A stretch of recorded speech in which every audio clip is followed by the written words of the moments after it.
Good morning, fellow board members and members of our public. My name is Ken Shepro. I am the Vice Chairman of the King County Board, and it is my sad duty this morning, in the absence of our chair, to call this meeting of the Executive Committee of the King County Board to order.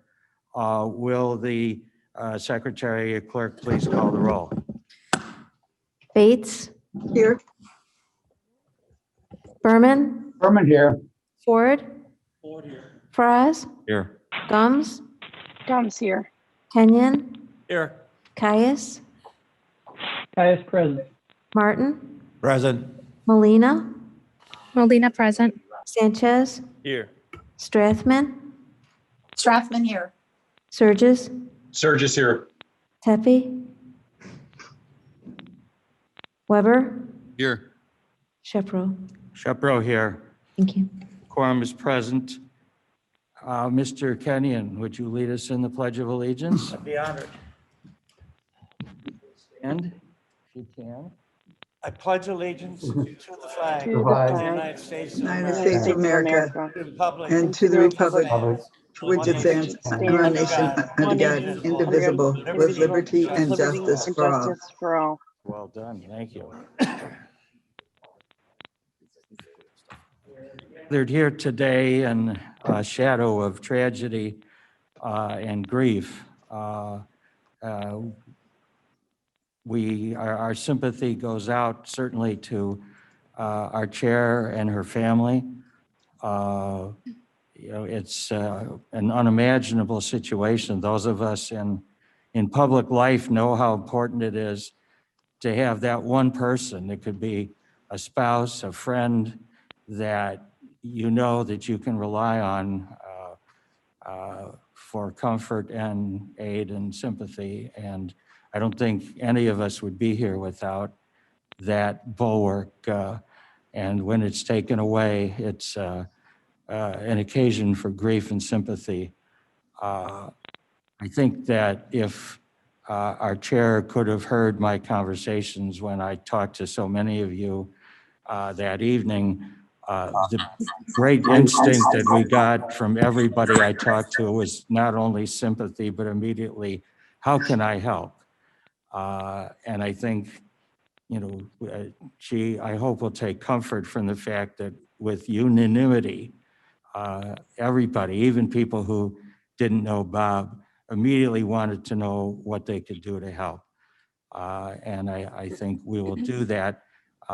Before we begin the rest of the agenda, I've asked Jared Sanchez if he could offer a few comments. Jared. Thank you, Mr. Shepro.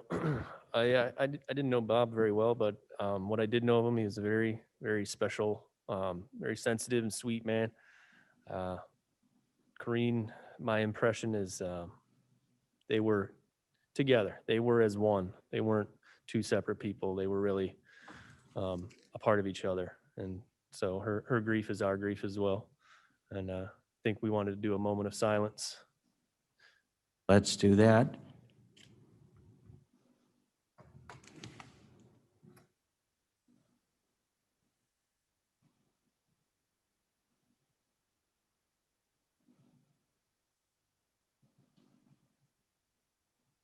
Thank you. You have the minutes of the January 6th Executive Committee meeting. Can I have a motion to approve? Moved by Fraz. Seconded by Ken. I'm sorry. Was that Mr. Caius seconding? Yes. Yes. Moved by Fraz, seconded by Caius. Any discussion, additions, or corrections? If not, will the clerk please call the roll? Bates. Yes. Berman. Berman, yes. Ford. Ford, yes. Yes. Gums. Yes. Kenyon. Yes. Caius. Caius, yes. Martin. Yes. Molina. Molina, yes. Sanchez. Yes. Strathman. Strathman, yes. Surges. Surges, yes. Tepe. Happy, yes. Weber. Weber, yes. Passes. Shepro. Shepro, yes. Motion passes. This is the time under our rules and statute for public comment. If there are any members of the public, I do not believe any have signed up. But if there's anyone online who wishes to speak to an item, this is your time.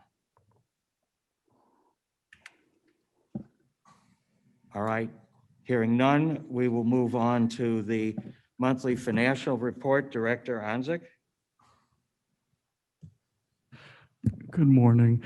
I don't have any updates since the report that was delivered to the Finance Committee last week, but I can confirm that the 1099s that were mentioned in my report, as well as the W-2s, have all been completed and sent out and submitted on time. And I also, in case any of you have not been to your mailboxes yet, you should find within your mailbox a printed copy of the 2021 budget book, courtesy of the Information Technology Department. So if you have any questions regarding that, certainly you can forward those to me. And otherwise, if you have any other questions, I'm happy to answer them. Is there anything in the report that you feel to specifically call to our attention? Well, okay, this is the same report, of course, that was given to the Finance Committee, so I didn't really want to repeat myself, but I could just highlight the fact that in terms of comparing general fund revenue of this year to last year for 2020, as far as at the point in which this was prepared. So we still have some changes that will be occurring before the final figure comes, but at this point, we're $3.6 million below where we were at the previous year. And we had estimated early on in the year that the impact of the pandemic would be as much as $6 million difference in revenue. So it is much better, although there are a few more items that need to be posted in the next few weeks that would change this figure, but not that dramatically.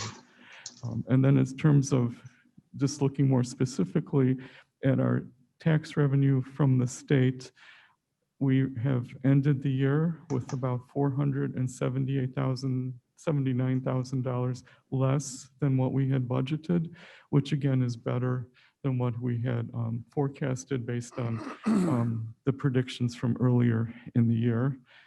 And other than that, I'm just paging through my report here.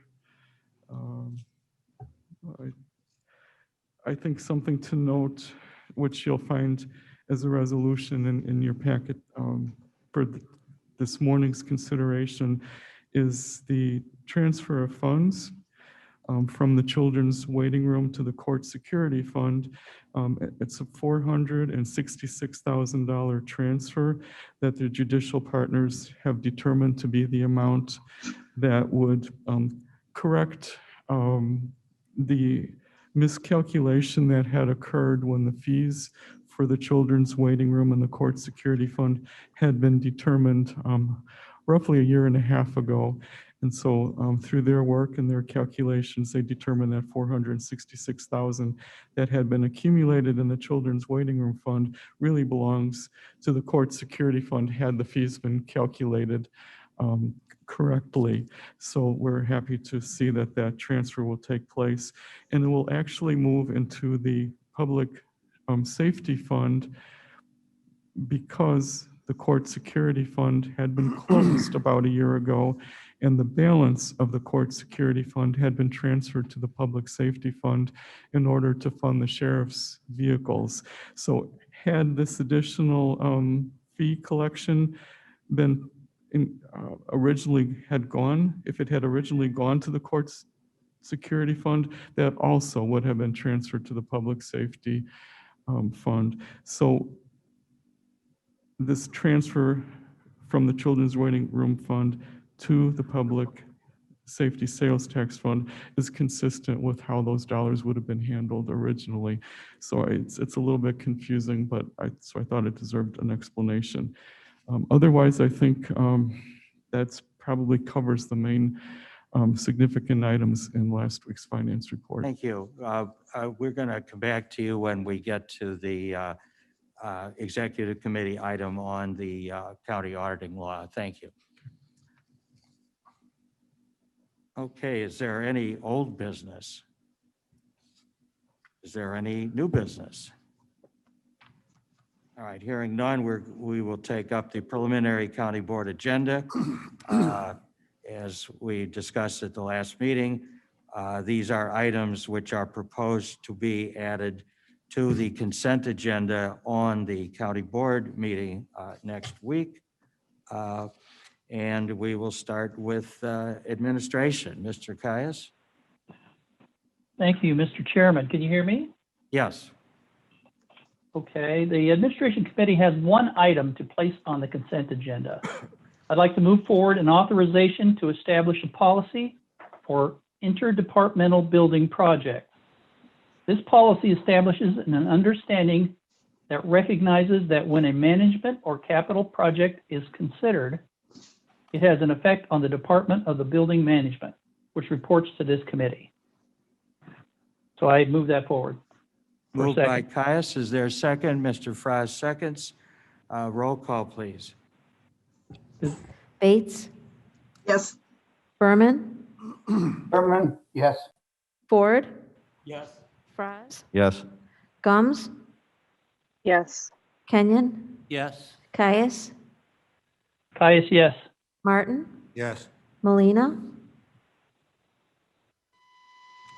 Sanchez, Yes. Strathman, Strathman, yes. Surges, Sturgis, yes. Pepe, Pepe, yes. Weber, Yes. Shepro. Yes. Molina was yes. Sorry, I didn't hear my name. That's okay, thank you. All right, motion carries, and I apologize, I jumped a little too quickly without asking if there was any further discussion. All right, thank you, Mr. Caius. County Development, Mr. Martin. Thank you, Mr. Chairman. There are two matters on our agenda today. I move both and I move both. Thank you. Moved by, seconded by Mr. Kenyon. I would note that the grant awards are here thanks to the parliamentary knowledge of Mr. Leonard, who we arranged because they was inadvertently not put as an action item on the committee agenda, that it did go through finance and is a wonderful program. So is there any further discussion on any of the two items for county development? If not, will the clerk please call the roll? Bates, Yes. Berman, Berman, yes. Ford, Yes. Fries, Yes. Gums, yes, Kenyon, Yes. Caius, Caius, yes. Martin, Yes. Molina, Molina, yes. Sanchez, Yes. Strathman, Strathman, yes. Surges, Sturgis, yes. Pepe, Pepe, yes. Weber, Yes. Shepro. Yes, motion carries. Thank you. Thank you, Mr. Martin. Energy and Environmental. Thank you, Mr. Chairman. This is Bates.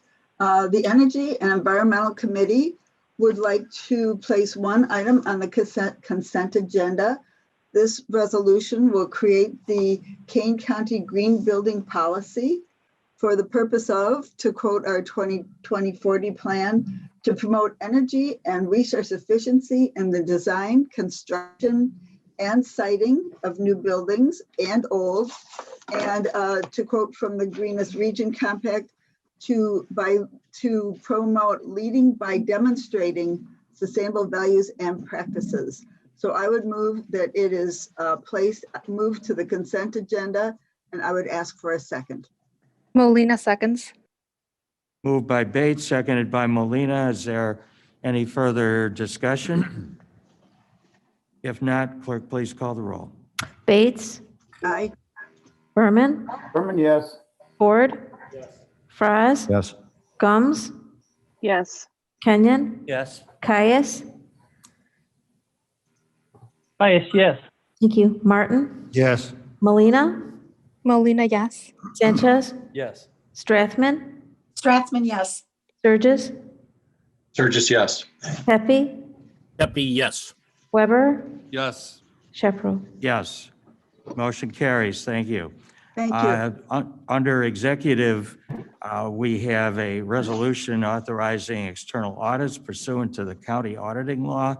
I believe, have the board members all received copies of the draft resolution? The background of this is that at the end of the Finance Committee, the auditor had expressed a concern about the extent of the audit requirements that apply to her office and transition office. And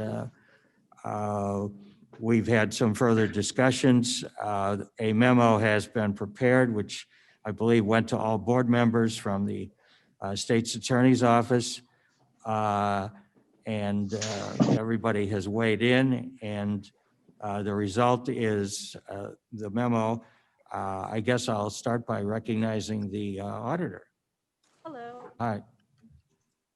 So a little bit of clarification on this resolution. It appears that we needed a definition clarification. We've always used a transition audit as what is used for when an elected official or a department head has changed office. And we've historically been under the impression that this needed to be done by 180 days after the transition. After researching the statutes a little bit, there are actually two different statutes that were being intermingled as one. So a transition audit, for definition purposes, is an optional audit that the county auditor has the ability to do either independently or at the request of the transitioning official. The resolution that's in front of you today addresses the second audit, which is done at the direction of the county board after an elected official or department head leaves office. This is to be done specifically by an external auditor. So the resolution in front of you addresses that we have not historically done.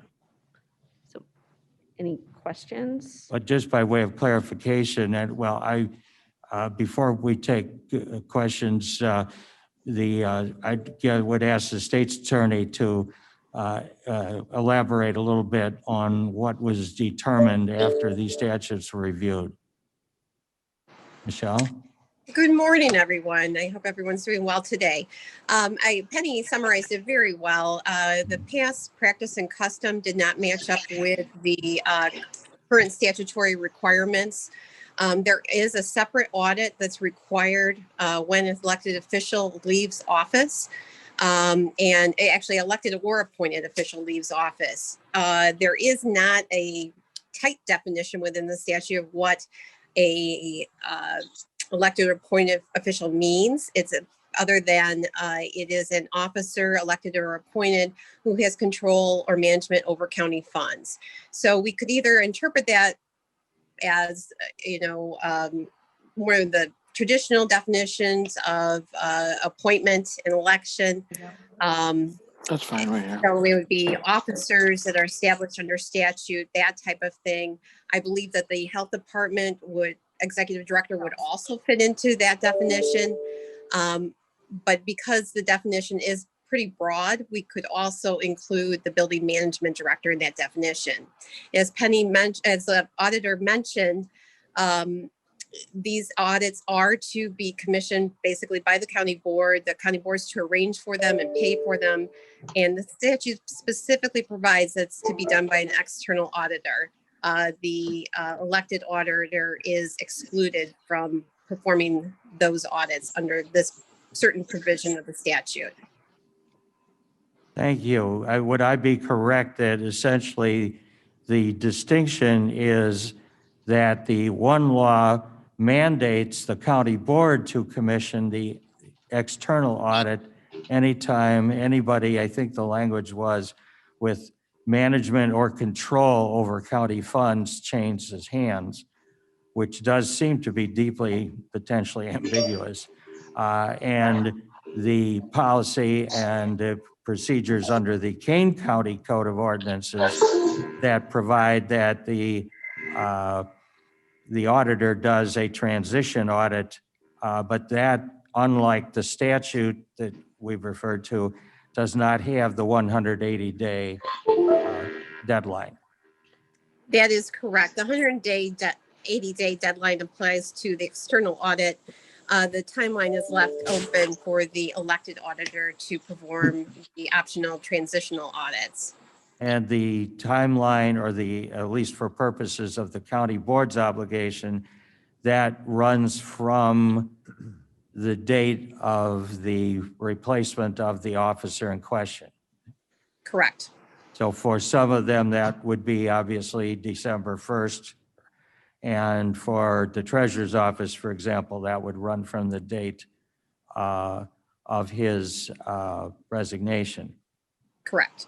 And if there is another treasurer appointed, do you believe that would trigger a further obligation to have a audit for the interim treasurer? Yes. All right, so we'll have to come to that. So, and Director Onzik, is there anything you want to add about the issue of the cost and how we're going to go about handling that? When this question first arose, before all the research had been completed, the first question that was asked was, would it be possible for our external auditors to conduct the transition audit? Because that's what we thought we were talking about at that time. And they had responded, yes, they could do that. They have been doing that for other counties. They'd be happy to do that. And because they already will have access to all the necessary information to conduct their normal audit for the year, it should be efficient for them to also use that information to complete the transition audit. But then as further clarification came regarding this mandatory audit that needs to be commissioned by the county board, I reached out to Baker Tilly again to explain this new development. So they were a little bit unfamiliar with that themselves because they're primarily familiar with the transition audit. So they wanted to do just a little bit of research on their end to make sure that the requirements are similar, or if they're different, what exactly they are. And then they were going to prepare an estimate for us. So I had let them know that we need to have this by next Tuesday's board meeting. So we have the total cost for it. So we don't know yet what that will be. They're working on that, and we hope to have, I will forward that information to you as soon as I receive it from them so that you have that to consider. And it would need to be a budget adjustment out of the contingency, because that's really the only place we would have to go at this point for this type of expense. So at this point, is there a number that could appear in the blank on the draft resolution? We don't have such a number. The cost of our total audit is 107,000. So to add on these mandatory audits for some individual offices, I mean, I think it would be some percentage of that, but so it certainly would not be, that amount. It would be a smaller percentage of that. I guess I would have a question for the state's attorney about our ability to pass a resolution that authorizes a unspecified amount. We drafted the resolution that was disseminated yesterday or distributed yesterday by the county board office with a blank in it, with the understanding that we would have an amount before Tuesday. We would have to tweak the resolution if indeed we cannot get that amount by Tuesday. I think what I would suggest is that at this point, I would ask for a motion and a second with respect to the authorizing of external audits. Is there a motion by Mr. Sanchez, seconded by Mr. Kenyon? It seems to me that the appropriate action for this committee would be to forward it to the full county board. And by that point, we hopefully will have a number to fill in the blank. If we don't, then perhaps we'll have to defer, take other action. But for today, I believe that this committee has the authority to forward it. So is there any other discussion or questions? Yep, Mr. Ford. Thank you. Just a question. Does this come out of the general budget? Is this the reason why it needs to come through here, or is it something that I believe the answer is yes. Director Onzik? Yes, it would be part of, the finance department, as part of its annual budget, has a budget for the annual audit. So this would be an increase to that amount. So it would come out of the general fund. And the budget adjustment would be coming from the contingency account, which we have roughly $1 million for this year. So it would be coming out of that. I would just note that it appears that of the neighboring counties that we've made some inquiry of, that nobody seems to have been aware of this requirement. So I want to thank the auditor and our staff. The state's attorney's office worked on this opinion, really dropped a lot of other things they were doing to get the memo done. Under the concern about the 100 to 80 day requirement. So let's see, any other questions or comments, Mr. Martin? I just have a practical question. We have an outside auditor. They have all of the data in hand. I'm assuming that this is a pretty quick and easy review with maybe a couple of external questions about whether any third parties have any knowledge, but if they already have the information at hand, Well, I'm assuming that this is a pretty mundane financial issue we're talking about here, or am I off the wall?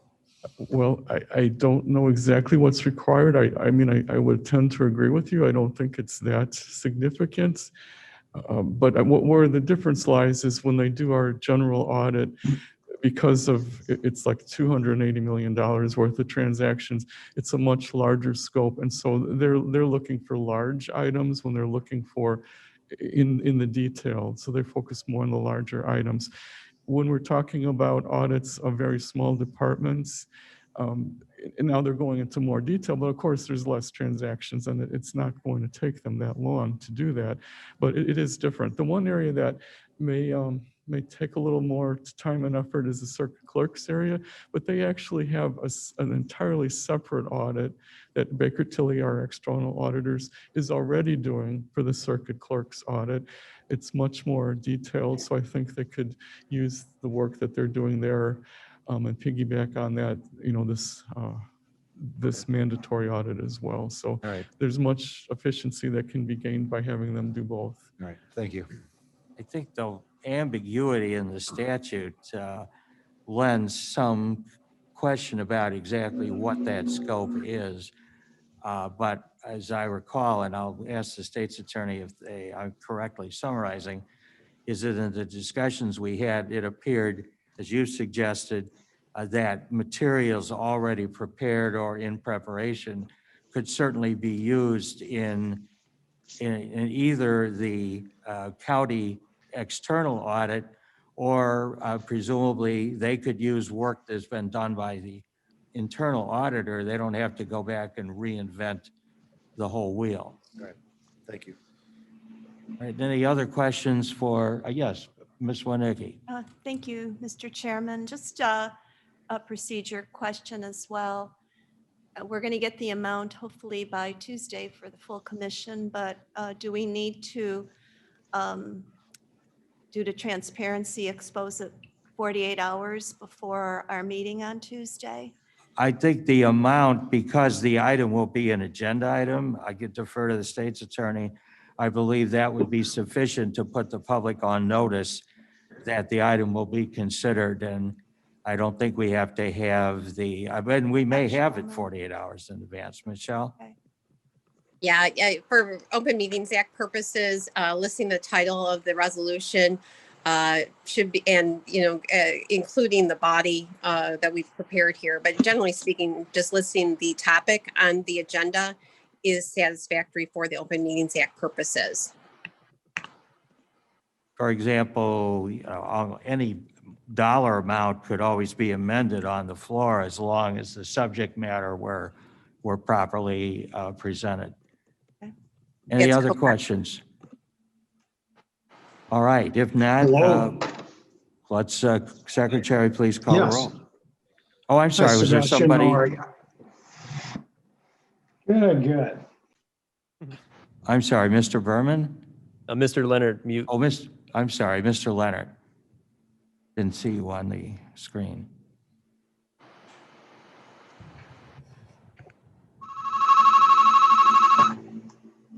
Mr. Leonard? Oh, okay. Somebody's got to answer that. All right. Well, somebody should answer their phone. Otherwise, I'll ask the secretary to call the roll. Bates? Berman? Berman, yes. Ford? Yes. Fries? Yes. Gums? Gums, yes. Kenyon? Yes. Caius? Caius, yes. Martin? Yes. Molina? Molina, yes. Sanchez? Yes. Strathman? Strathman, yes. Surges? Tepe? Oh, sorry about that. Surges, yes. I was clicked on mute. Sorry. That's okay, thank you. Tepe, Surges? Tepe? Yes. Weber? Yes. Sheffro? Yes, and I think Mates was muted. Bates, yes, thank you. Thank you. Motion carries. All right. Next item is the main event, Finance and Budget. Mr. Berman. Yes, the Finance and Budget Committee has 22 items. And what I would move that we approve them for the consent agenda for the county board. And after a second, we can go through and discuss each one. I don't want to have a vote on each one, but just a vote on the total.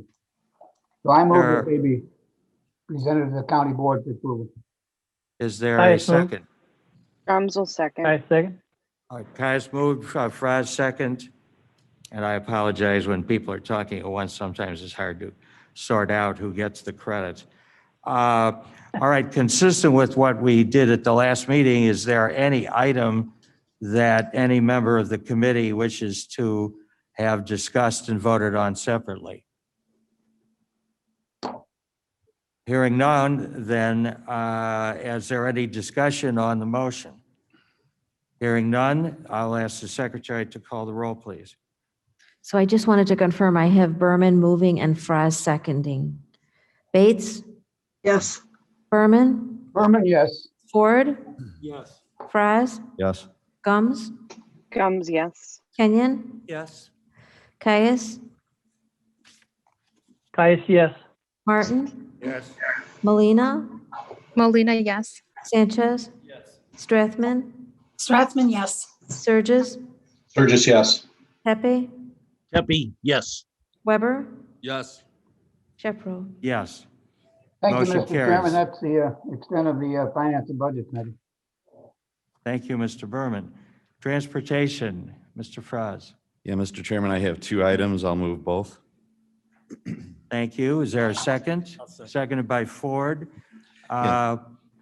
Any questions, Mr. Chairman? discussion? Mr. Yes, Chairman, Mr. Caius. Mr. Caius, this is Chris Caius. Yes. Let me see here, what are my notes?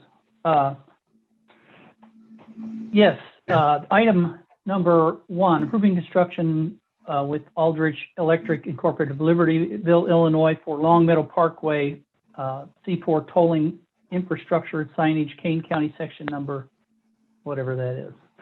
I once again rise to speak on behalf of residents of my district that have opposed the size and scope of Long Meadow Parkway, which they feel unduly divides the county forest preserve and their own neighborhoods in District 23. I also speak on behalf of their opposition to the establishment of a toll on a bridge that connects their village by a short drive. The only toll bridge on a minor roadway in the state of Illinois, a toll bridge that will require that we as residents of Northern Kane County not only pay for its construction, but also for its continued long-term maintenance, a toll from which potentially nearly 1/2 of the proceeds will go to a tollway collecting authority. We lose half our money. A toll that most likely you, I, and maybe most of my constituents will never see retired. And so I will be voting no on this, or I'd like to have it removed so we can address it. All right. Is there any other discussion? I'm then going to ask for a separate roll call on item 1. Mr. Frost, do you have any? Normally I go through the items, but go ahead. Oh, I'm sorry. Well, please do. Yeah, so the item 1, the item that Mr. Caius was referring to, that's an approval of a contract for construction with Aldridge Electric out of Libertyville, Illinois. They were the low bidder. The amount is $1,300,203, which was about $89,000 under the engineer's estimate. And that this is for the tolling infrastructure, which is 2 large, the lattice gantries that you see over the tollway at their tolls. It's for 2 of those structures, and also a building to house the tolling equipment. And then item 2, this is request the consent from the county board to work with IDOT for the reappointment of Carl Scheidel as the county engineer. The state oversees the appointments of all of the county engineers in the 102 counties in the state, and it funds 50% of their salary. It's a 6-year term, which is expiring, and we're recommending Chief Engineer Carl Scheidel for a 3rd term. That's all I have. As I recall, at transportation, it was difficult to find enough space on one page to enumerate all of the awards that Director Scheidel and his department have received on behalf of the county. Correct. All right, I think given, I'll suggest that we have a separate roll call on item 1. Will you please call the roll on item 1? Bates, So if I vote no, does that mean it comes out of consent, or yes? And I want to take it out of consent. Well, you could take it out of consent, I guess, now, or effectively, you may also do so on the day of the meeting when the consent agenda is published. If the desire is that this be off consent, Is that yes or then no? we can do it now. So Is that yes or no? that's, Out. now I'm confused about the yes or no, but a no vote would mean that it would come off consent. No, thank you. Berman, Yes.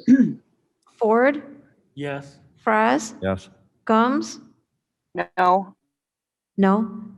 Kenyon, Yes. Caius, Okay, you'll have to straighten me out, Mr. Chairman, if you would, please. Again, a no vote is to.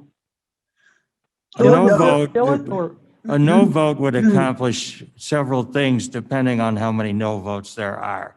If a majority of the committee votes no, this would not be forwarded to the county board agenda. If any one person votes no, that would be sufficient to take it off the consent agenda at county board. Mr. Chairman. all right, thank you. Mr. Martin, But I just suggest procedurally that today, we really don't have any consent agenda. Today, we're establishing it. Correct. So I think the vote today has nothing to do with whether or not it will be removed from the consent agenda. This is a vote of this committee, of the executive committee, about whether or not it will be moved forward for that purpose. except that this is an agenda item under the proposed consent agenda. Right, but then for board. at the time of the actual consent agenda's presentation at the board meeting, any board member has the right to remove it from the consent agenda for a Right, separate I vote. think I said that at the outset. Okay, I'm sorry then. Yeah, I think, again, you're correct. It's a little ambiguous, but this is a vote at this point to forward it to the consent agenda proposed for the county board meeting. So I guess subject to the committee's contrary opinion, I would still suggest that we need to take a roll call to determine, 1, if it will be forwarded at all, and 2, whether it will automatically be forwarded as an off consent agenda item, which I know this committee has done in the past. Whatever. All right. Okay, I thought we were voting for on consent or off consent, so thank you for that clarification. All right. So does that require anybody whose name has been called to change their vote? Could you clarify what a yes, All I right. know you just said it, but All right. I'm sorry. Yes means it stays on the consent right. agenda for the, Let's try to do it this way and cut short the parliamentary discussion. All A right, no vote, a single no vote will mean that it is off consent. And so, okay, but the vote is still whether to forward this at all to the county board agenda. thank you. So I do I'm not need to change my vote. All right. Thank you. Shall we proceed with the roll call then, please? Caius, Caius, no. Martin, Yes. Molina, Molina, yes. Sanchez, No. Strathman, Strathman, no. Surges, Surges, yes. Tepe, Tepe, yes. Weber, Yes. Shepro. Yes. Report, Mr. Franz. Yeah, I'd just like to, as a follow-up to that action item, I would just like to say that those that oppose this and want to vote no should really direct their efforts to generating $45 million in additional revenue to replace the toll. And then we would be happy to stop the project. Would it be correct, Mr. Franz, that if this were defeated, it doesn't affect the construction of the bridge, it doesn't stop it, it would simply not have a mechanism to collect tolls? The bridge is complete. The- Right, I mean, so- The right-of-way is virtually complete, so we would just be faced with a means of having to come up with that $45 million in revenue, correct? Thank you. Clerk report on the vote. Well, And how many yeses? There being 10 yes votes, 5 no votes, the motion is agreed to. It will be forwarded as an off consent agenda item to the full board agenda. All right, item 2, the consent to the reappointment of Director Shadle. Any further discussion on that item? Otherwise, it's already been moved and seconded. Will you please call the roll? Bates, Yes, Berman, Berman, yes. Ford, Yes. Fraz, Yes. Gums, Gums, yes. Kenyon, Yes. Caius, Caius, yes. Martin, Yes. Molina, Molina, yes. Sanchez, Yes. Strathman, Strathman, yes. Surges, Surges, yes. Tepe, Tepe, yes. Weber, Yes. Shepro. Yes, motion carries. Thank you, Mr. Fraz. The CAC committee, Mr. Sanchez. Thank you, Mr. Chairman. We have 3 resolutions for you today. None substantial. They're all kind of commonplace. The first one is approving new business applicants for a round 1 program through the state's attorney's office. The second one, it was requested by our third-party administrator, KEB, and it just establishes a deadline for our applicants to submit all of their documentation, a final date, because right now it's kind of open with the changes in the law. There's a lot more time for this. So we were recommended that we create a final date for submissions so that we can close out the program essentially. And then the third one is just amending a previous resolution where we had originally established it was an 83-17 split in the allocations that were intended to go out to municipalities and fire protection. I think this is just about fire protection districts. And so we're just adjusting that so that the statute reflects that we're giving them 100% of their allotment. That was months ago where we talked about splitting it up at first because we were still These are trying to figure essentially it out. all housekeeping. Yeah, it's all housekeeping Yeah. stuff. So I would move all 3 together and ask for a second. Is there a second? Bates, second. All right, moved by Sanchez, seconded by Bates. Any further discussion or questions? If not, Secretary, please call the roll. Bates, Yes, Berman, Berman, yes. Ford, Yes. Fraz, Yes. Gums, Gums, yes. Kenyon, Yes. Caius, Caius, yes. Martin, Yes. Molina, Molina, yes. Sanchez, Yes. Strathman, Strathman, yes. Surges, Sturgis, yes. Pepe, Pepe, yes. Weber, Yes. Shepro. Shepro, yes. Motion carries. I don't believe that there is any need or request for an executive session. Mr. Franz. Under committee reports, if that's okay. Well, that's executive sessions before committee reports. Okay. All right, so committee reports.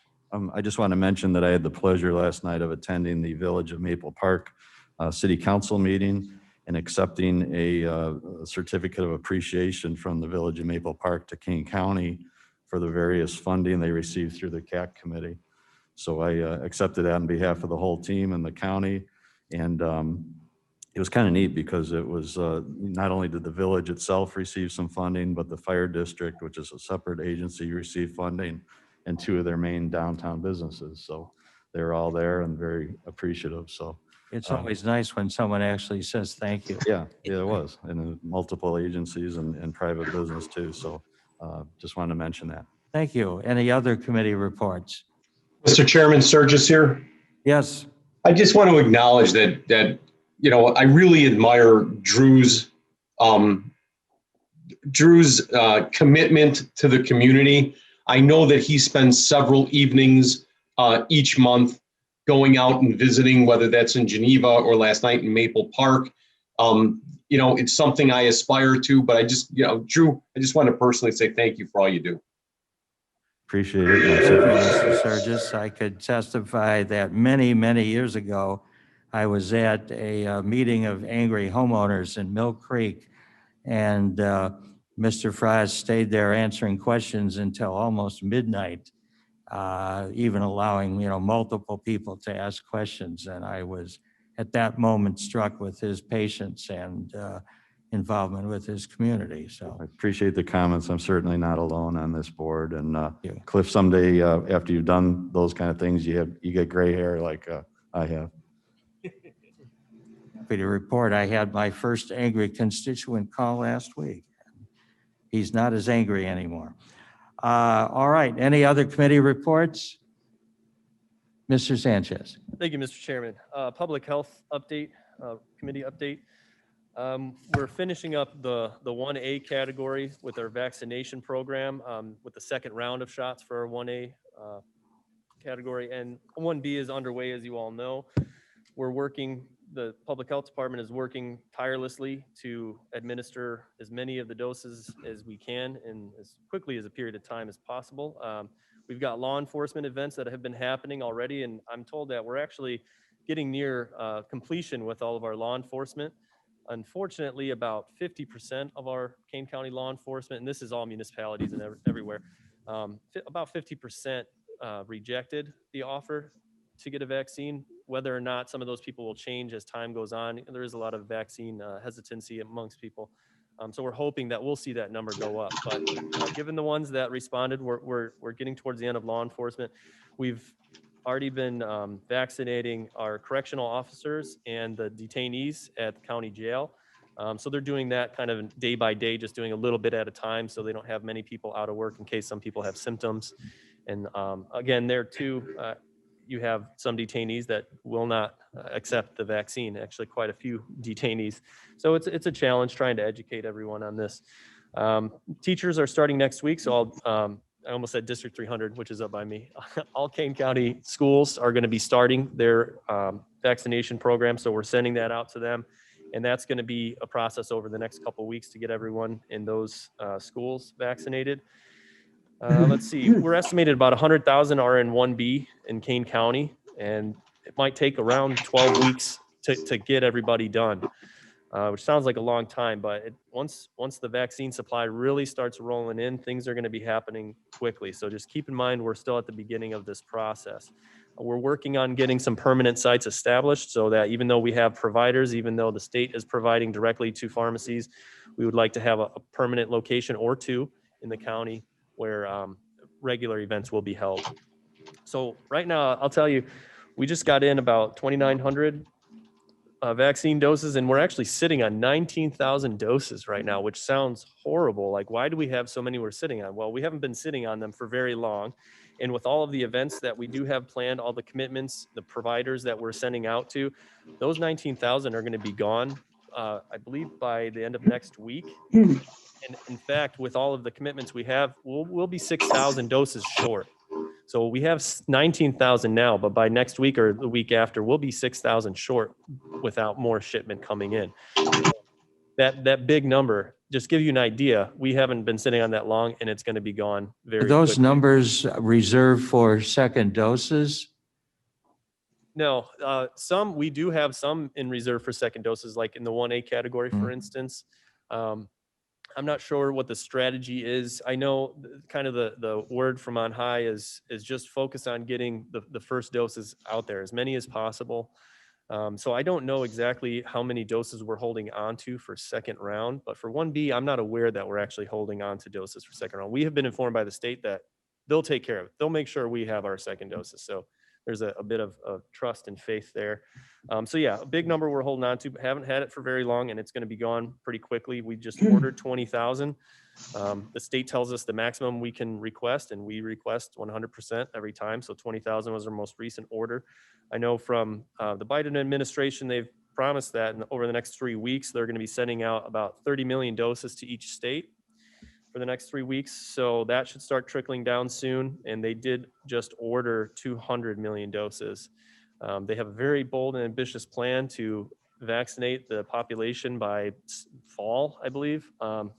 We'll see where we get with that, but I think once the supply comes down from the federal government more, the state will be handing out a lot more vaccine, and it will be like testing was not too long ago, or a lot of anxiety. We're waiting, when can I get tested? And a couple months go by, and it's very commonplace, and everyone knows where to go. So if you look at the public health website, we did make some updates to it. It's a little bit more friendly in the mobile version. So take a look, let us know what you think. We are talking to a marketing professional right now just to help us really get the word out a little bit more as the program takes off, and we want to inform people what to do, even at a wider range. So we're working on that. I know a lot of people think Kane County is behind the ball a little bit in their communication. We are working on getting a public information officer, for instance, and that alone would have created a huge difference. But we're doing pretty good with the staff that we have. And so we're going to bring a marketing person in just to help us out a little bit more and take us a little further. And so everything's going pretty well. Otherwise, if anyone has any questions about what's going on with this, I'd be happy to answer it. Other than that, that's my report. Thank you. I would just comment that my experience with some of the fire departments is concerning that many of the young firefighters are declining the vaccine. And I'm not sure what obviously we can do about that, but hopefully they will start to become more interested. And it certainly, as we get closer and closer to the issues of more vaccine coming, the public seems to be more and more eager to find out where, when, and how they get the vaccine. So thank you for that update. Any questions for Mr. Sanchez? Bates, please. Yes, Bates.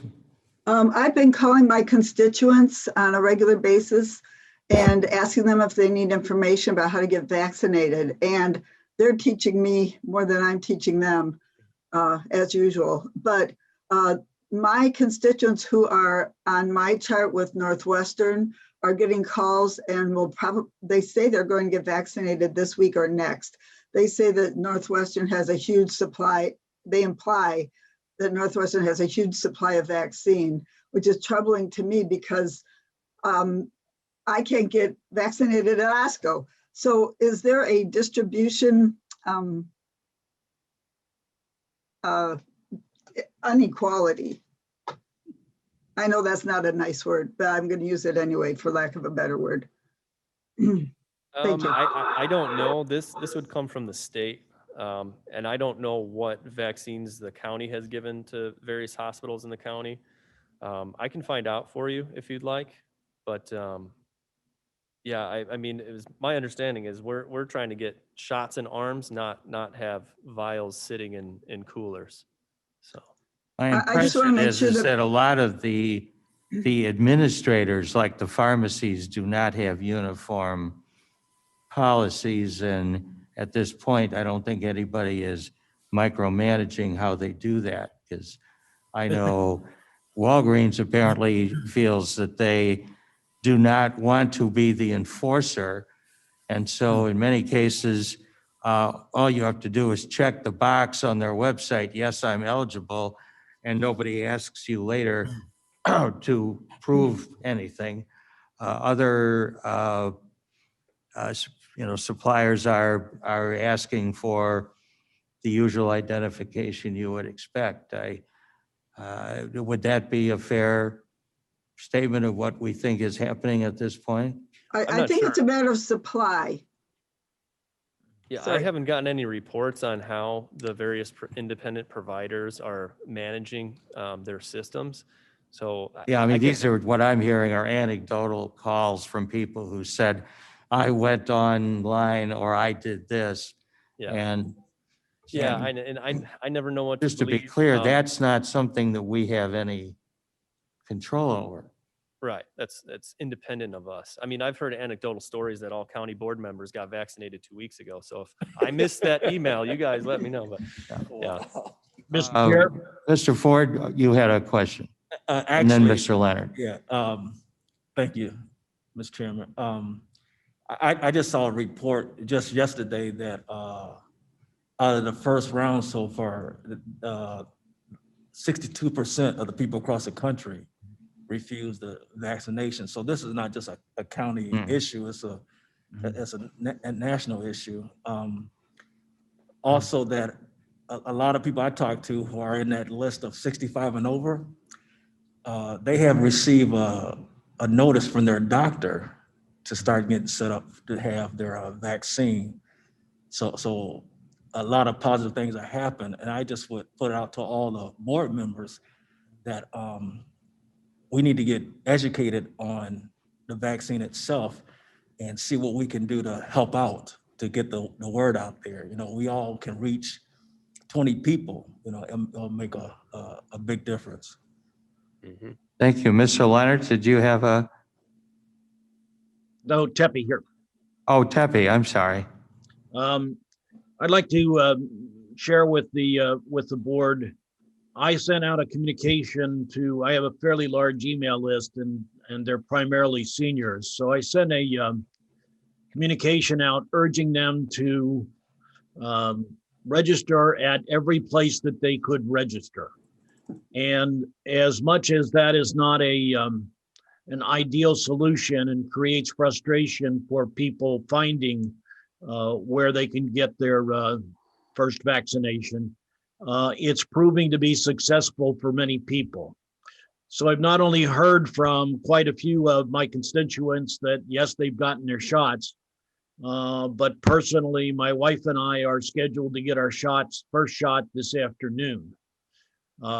And I've gotten 2 phone calls while this meeting's going on with people asking for some additional instructions on how to get it. So I think the key thing that we can communicate is, one, that yes, the system is working, even though it's certainly not ideal. And 2, that it's a supply issue. And as more supply is becoming available, particularly as Mr. Sanchez communicated this morning, that the probability of your getting vaccinated in the short term, particularly if you're in 1B, is very close to happening now. So thank you. Surge's here. Yes. Hey, Vern, where were you able to sign up and get that? I know that my mother called me yesterday who lives in South Elgin, and she told me that via Northwestern Hospital, she was able to go right on, sign up, and they are going today as well down to DuPage to get their first vaccination. Well, again, I signed up every place I could think of, which included Walgreens, Meijer, what have you. But the actual instruction came to us from Advocate Aurora. And we are going to Downers Grove this afternoon to get our first shot. because that was the only place that they had appointments available. So I find that interesting because Downers Grove would be DuPage County as well. May I suggest that we could have some of these discussions offline? You could, but then you'd be rude. We're talking. Stop. No, yes, by all means. By all means. The key thing, Mr. Shepro, is that we're all being inundated with calls and Yes. requests. And so actually, this is probably a good discussion to have for maybe 2 or 3 more minutes. All Yeah, right, I and will Ken- be happy And to do my point that. was that both parties here seemingly have to go into DuPage County to receive the vaccination, which I find curious as to, why we can't get something out in Kane. And there might be a perfectly good reason. I don't know, but I just wanted to bring it up. I'm personally convinced that it's all a supply issue. There were locations in Kane County, they just didn't have immediate shots available. So it's just a matter of encouraging people to sign up everywhere they can and try to allay their disappointment in not getting something very quickly. Thank you, Mr. Martin. I'm Tepe. All of the major healthcare entities that have contact with the county are putting together their own protocols for what they're doing. And I know that we've received notices from at least 2 saying how they're doing it and what they're doing. And if anyone, for example, sees a Northwestern physician and they haven't yet received a notice from Northwestern, then they need to call their physician and just activate their account, because most of the health services are drawing a line saying if they haven't heard from you for 2 years, you're not going to be in their protocols. But everybody's got a plan, and to address the issue of the person that with a Northwestern physician that went to DuPage County, Northwestern did that. They had a supply, they sent you where they had it, and that's their action. But all the major health services are doing this, and I think that's unquestioned. That's a supply issue, and as it comes in, the issue resolves itself. And I don't mean to sound blasé about it, but the health services are ready, and everybody else is. And as it comes in, it'll be distributed. The phrase "it's always darkest before the dawn" comes to mind. I think as we get within days of having the supplies there is when people are getting most frantic. But I hear that people, if you, the advice to try every avenue if you want to do that. People are going downstate, they're going to Southern Illinois. But it's not something we can really control. It's just a matter of how late are you willing to stay up at night or get up early in the morning and get on these websites. Mr. Sanchez, you started this. And do you have any thoughts in response to some of the comments that have been made? Yeah, I would say just in closing that I listened to a podcast recently with one of the people that was on Biden's transition team, the COVID-19 transition team. He's very well respected. He shows up in the news a lot. Michael Osterholm, that's his name. And he didn't want to jump the line and, try and use his connections to get ahead of people. And he wants to do it the right way. So he's been doing what like Vern Tepe is suggesting people do. Hey, sign up with your local health departments and get on their waiting list and see if they have an event coming up, but look at every other opportunity you have around you. And that's what he did. And he said it was really hard for him to find a vaccine out in Minnesota.